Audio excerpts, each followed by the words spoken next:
98-летний участник Великой Отечественной войны Юрий Шастин приветствует гостей своего окна. Они приехали по торжественному поводу, вручают особую награду – медаль к 80-летию Прохоровской битвы. Спасибо за наше мирное небо над головой.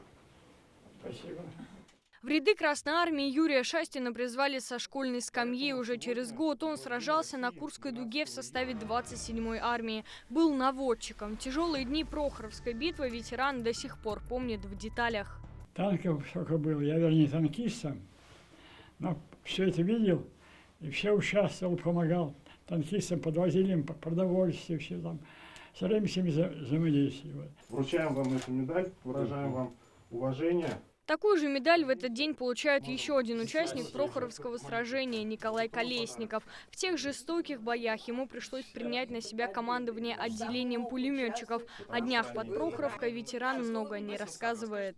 Когда начал воевать, 17-й год только пошел. И в Совсем молодой, 18 лет попадает на Прохоровку. Медаль к 80-летию Прохоровского сражения учредил губернатор Белгородской области в марте. Их вручают каждому участнику битвы в 55 регионах России. В Татарстане их 2. Медаль в честь Прохоровского сражения, 80-летия Прохоровского сражения, вознаменование, уважение, героизма, самоотверженности тех ветеранов, тех участников боевых действий в рамках Великой Отечественной войны, которые участвовали в самом масштабном сражении танковом. Прохоровское сражение началось утром 12 июля 1943 года. Историки называют его крупнейшим сражением Курской оборонительной операции. Медали вручают ровно за месяц, в День России.